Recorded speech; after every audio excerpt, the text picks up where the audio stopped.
Welcome back to Just Kidding News. Out the closet, we got Nick, and here I am. The bread consistency. You can't hide his pride, man. That's right. You shouldn't hide. That's a new one? And today Nick is going to talk about the third most pivotal moment in his life. This is you going solo, starting your own personal training business. NTE. Damn. Let's go, NTE. When are we going to get to the point where you talk about jacking off? But okay, let's go. I'll talk about it right now. I can start.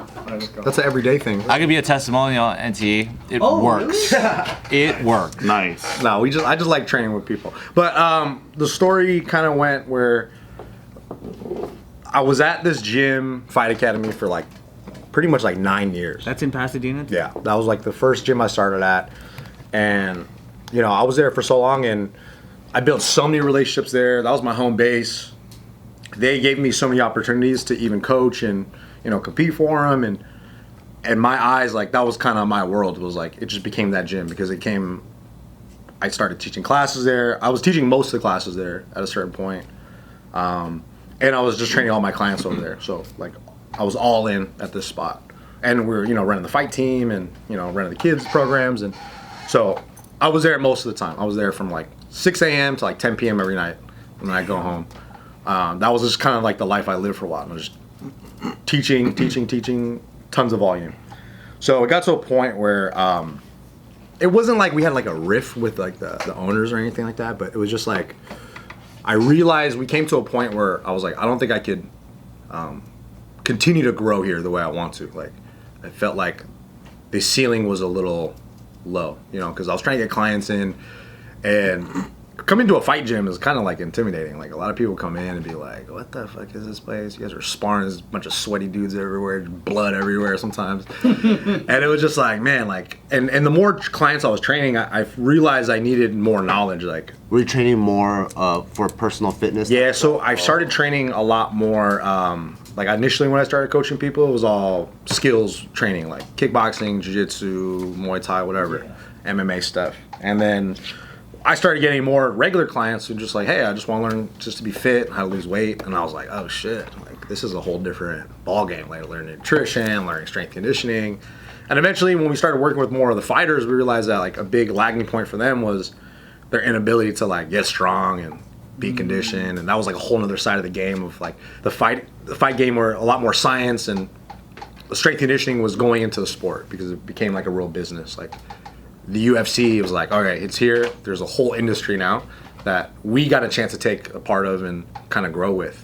Because as the sport gets bigger, more people want to say, oh, I want to bring my kids to jiu-jitsu. I want to try kickboxing. So we just got a bigger market. So I was like, oh shit, this is the time to go.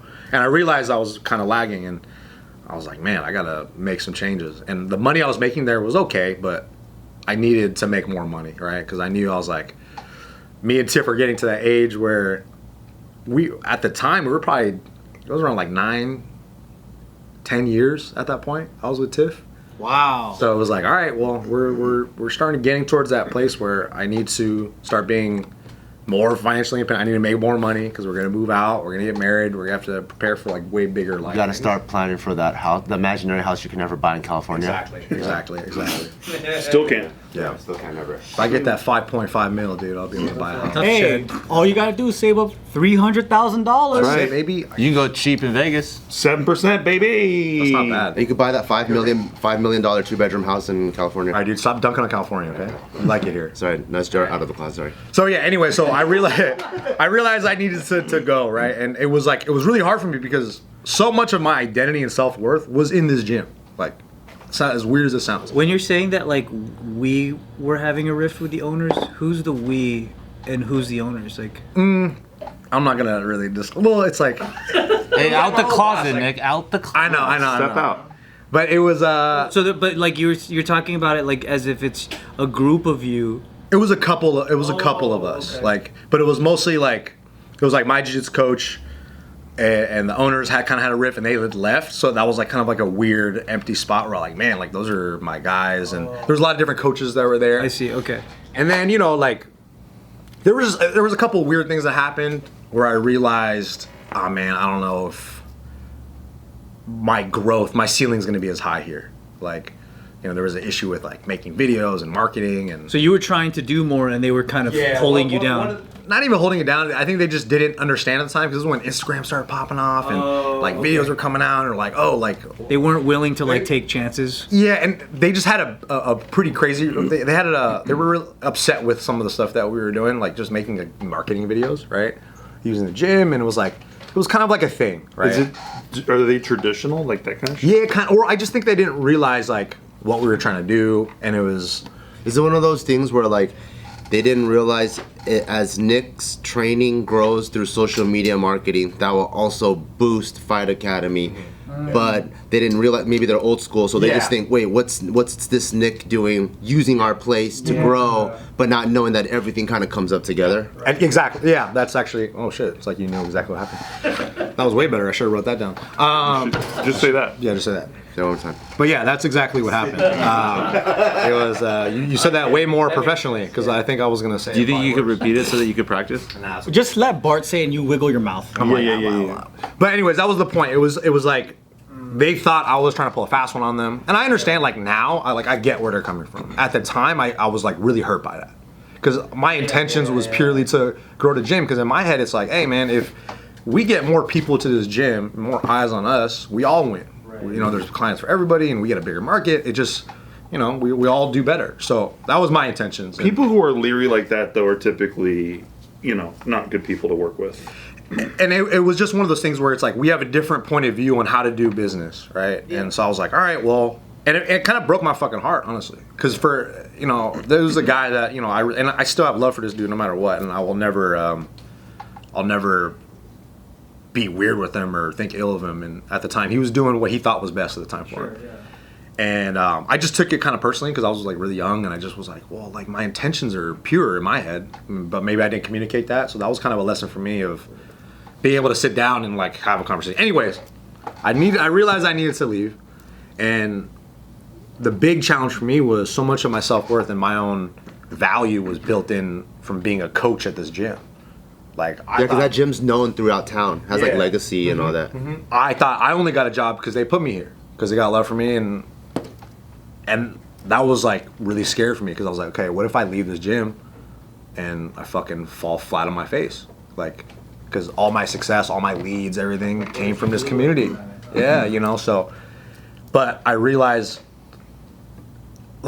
during this time, I kind of felt my first stint of being depressed, I really couldn't shake this feeling of what the fuck am I gonna do. I'd wake up and I never had a panic attack before. I'd wake up in the middle of the night just sweating, dude, you're gonna be living on the streets. That's what I literally thought in my head. And all the people that I really cared who thought about me were all at this gym. So I was like, if I leave this gym, these guys are gonna think I'm gonna lose these people in my life, essentially. Because I built so many relationships. Tied to your personal identity. 100%. Yeah. It was everything. Oh, Nick works at Fight Academy. And that's how I thought people saw me. And I think that was the case for a lot of the time. So, I was just really worried the whole time. And I had to start thinking about my own business and thinking about me. And that was just you can't do this. Why would you ever think you could do this? The most crazy imposter syndrome. Yeah. Is that around the time when we all met? Kinda, yeah. This was around the time where we all started training with each other, and where I met Bart and Joe and David, right? So this was kind of and David and you guys were really pivotal in helping me understand, nah, you'll be fine. Just keep doing what you gotta do. And David was really helpful with this too. He told me, dude, you'll be fine. Just find another spot, take your clients. You'll be able to build your business. And you guys helped me so much with social media stuff, and just you guys were awesome. So you guys were definitely a big influence in helping me get out of the spot that I've been at for so fucking long. And it was so foreign. As soon as I stepped to this new gym that I found, it was a personal training gym where everybody trained. It was probably 80 trainers there. It was pretty crazy. It was between two locations. But 80 trainers? Yeah, it had enough space where I could actually train kickboxing people and jiu-jitsu people and also do strength conditioning stuff for them. Right? And not a lot of gyms have that. It's always just a Muay Thai gym, just a jiu-jitsu Yeah, gym, had everything there. just a powerlifting gym. It was just all in one. So I was like, man, this is like the perfect place. How did you find that place? It was just like I was asking other trainers around the area, and I knew a couple friends that were at the spot, and then I was like looking into it, and I met with the owner, and I was like telling him my situation. He was like, yeah, we'll get you set up, and it was actually really easy, and I was like, okay, cool. But then at that time, I was really insecure about like my own qualifications to be able to coach anybody, and I just didn't think I knew anything. Didn't you already have a CSCS? So that's when I started to pursue my CSCS, and that was like You want to stop being a military asshole and tell people what that means? It's just a strength and conditioning degree. But it's a bachelor. Military asshole. It's a four-year bachelor. Yeah, so because I got my bachelor degree in college, it took me fucking like 8 years to do. But until I got my bachelor's in like I think exercise science, it allowed me to sit and take this nationally qualified strength and conditioning test. And I was able to get it because I wanted to work with high school athletes, and I felt like I wanted to make a mark in trying to help like MMA fighters because that was like a niche that nobody was really doing at the time. Because a lot of the personal training like acronyms that people have, you can get them in like an 8-hour seminar. Wow. So a CSCS is like a legit one. If you ever want to hire a legit like coach, strength and conditioning coach, you have to look for someone with a CSCS. How much harder is it to get that? What's a 4-year degree? The test was really hard. Yeah. So it's I not took a like- nap in the middle of my test. It was like a 4. You passed the first time? I didn't think I was gonna pass. I was literally like, while I was taking the test, I was like, I have to tell everyone, I have to come up with excuses with how I failed, why I failed. And I passed, and I was like, That's like you in the middle of your fights too. You just kind of like. it's a common theme. It's a Yeah. common fucking theme. But then he's bad at telling us how he won. Yeah. I'm like, wait, what do you mean? He's like, yeah, he's like, I got hit and then I was blacked out. I couldn't see anything. He's like, but I won that fight. It only happened a couple times. What makes the test so hard, like the actual test? Well, you know what's funny? It was like so much of it. You expect the test to be like, okay, very basic, A, B, C, but it's like one of those tests where all the answers are right. You just have to pick the most right one. And they're a lot more, yeah. So it's a lot more conceptual, and it's like it's a more applied. So it's like you have to understand the basic concepts of whatever theory, and then you have to be able to apply it to like an actual athlete or whatever I guess.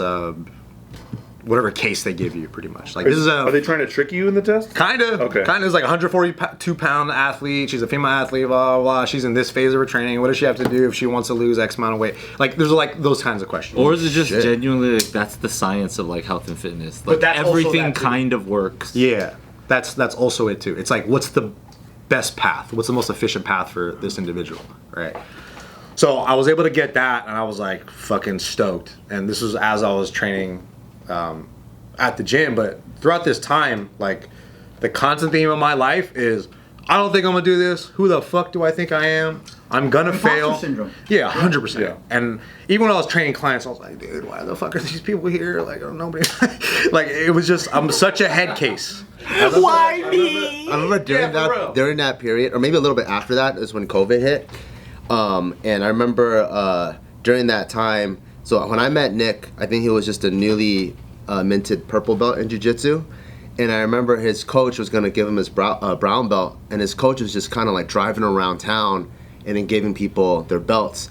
And Nick's imposter syndrome like really came out because he comes out on the street. I remember watching the video, and then this coach gave him his brown belt, and he's like, what did I do to deserve this? And it's like, obviously your coach thinks you're at the level to have a brown But it was belt. also like just it was multiple things. It was like why me? we were in the middle of quarantine, right? It was like New Year's Eve, and then I just see my coach outside my house. I'm like, what the fuck? He's like, come outside. I'm like, what? Like, are you Come wearing a outside? mask?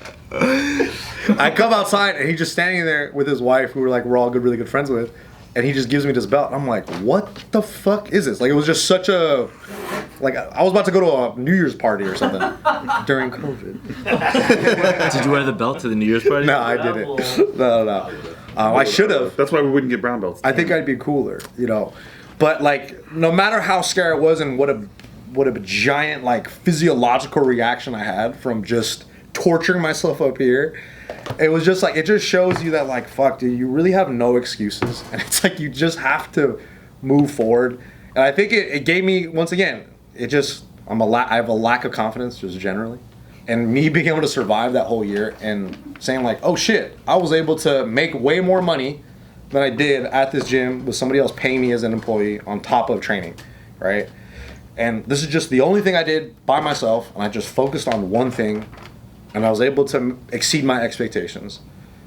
And like I was like really proud of myself. I was like, oh shit! Like, and you know, I don't really get those moments for myself that much. But during that time, because it was probably the biggest mountain. It was bigger than any of my fighting careers. It was just like it was a really big test for me.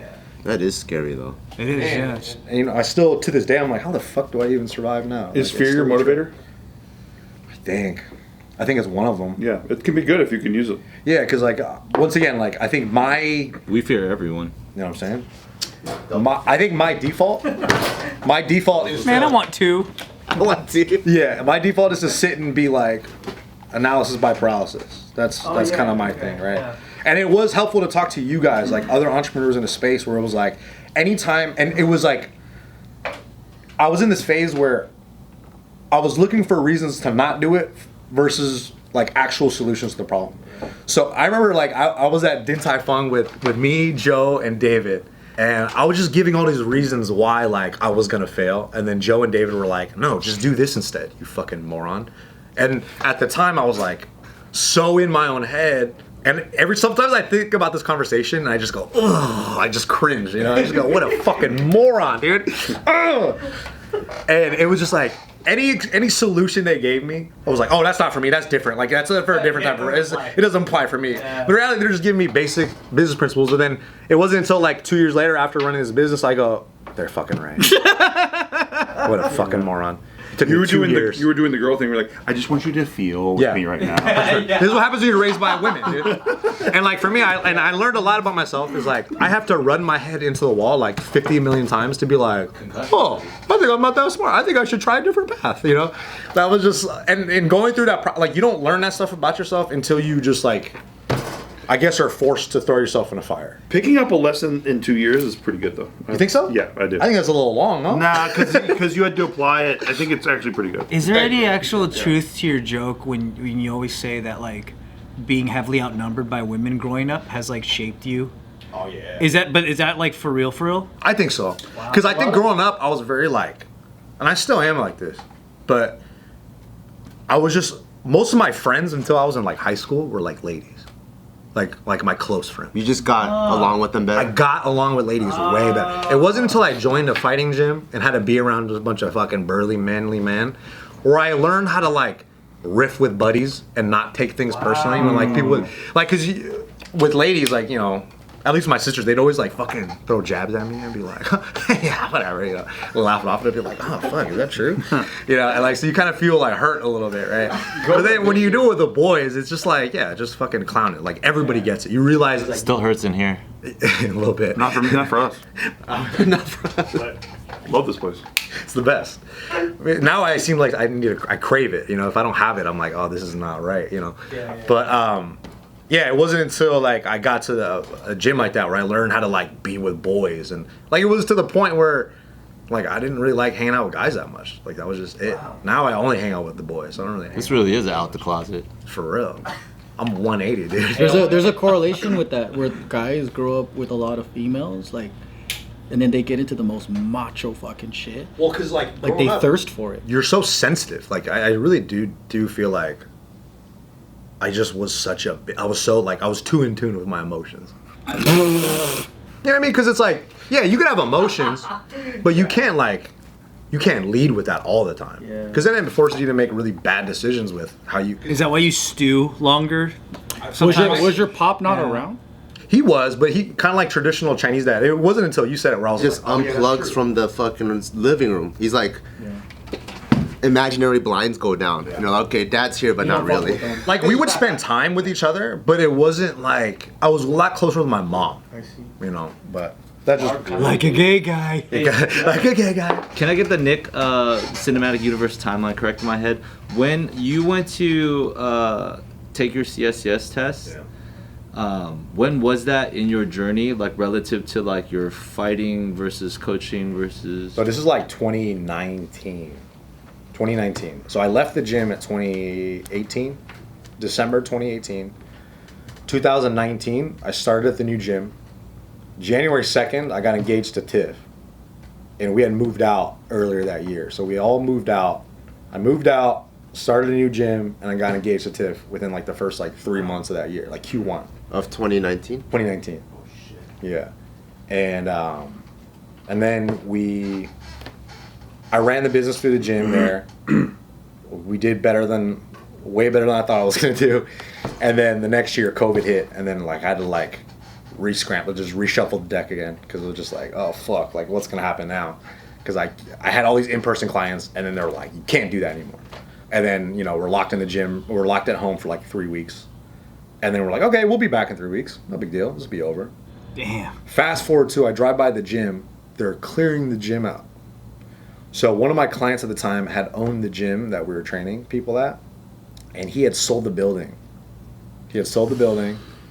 And it was kind of crazy. If COVID didn't happen, we just would have been without a gym. Well, he sold it without letting anyone know. So the owner of the building was different than the owner of the gym. Does that make sense? The landlord. Yeah. Pre-COVID. He sold it in like Smart guy. February. Smart guy. And my client was like, hey man, I don't know if you noticed, but like the gym got sold. Did you guys have any plans on where you guys are gonna go next? And I was like, huh? What are you talking about? And then April happens, gym is gone. Right? Whoa. So then we're like, That's okay, insane. what the fuck? So then we had to like kind of train clients at a park, and like when it was okay, because everybody was like, you shouldn't be outside, you shouldn't be meeting with people, you shouldn't be doing this. Can't even be outside. So like the business, like my business took a hit on the in-person side. So then it was like, fuck, what do I do? And everybody was doing the online training, and at the time I was like, this is not. Who told you to do online a year ago before that? You guys did. Yeah, David was like, see, this is the guy, this is my buddy who I helped build his online business, and I was like, yeah, that's not for me, I can't do that. Because at the time I didn't think I earned my right to be able to do that.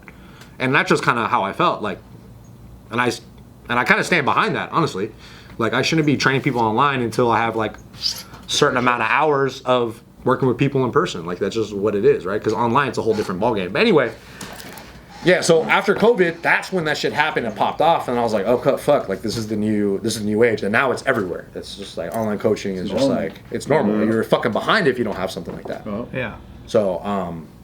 So yeah, it was just like tons of running my head into the wall, panicking constantly, like what the fuck am I gonna do? But thankful to all these other entrepreneurs at the time and you guys, because the guys that I was training with, they weren't really entrepreneurs. A lot of those guys had day jobs, and they were just like, yeah, well, It's like a side. good luck, gotta figure it out. And I was the one kind of on an island, like, all right, what do I do? So I had to find other people who were in this gym, and that's when I met Jeremy, the owner of Lionheart Jiu-Jitsu Academy. I met him at this gym, and he was with his business partners at the time, and they had their own kind of like falling out and split, and it was like a whole. I'll talk about that in a later video because we'll talk about that. But You guys were each other's rebounds. kinda, but if I didn't go to that gym, I wouldn't have found Jeremy, and we wouldn't have what we have today. So it's pretty crazy how this all kind of fell out. For a guy so afraid of failure, you done pretty good. Thank you, man. I appreciate you. Thank you. All right, that's it for this episode. We'll be back with Nick, Mary, and Tiff, and then the medical journey that also went with that.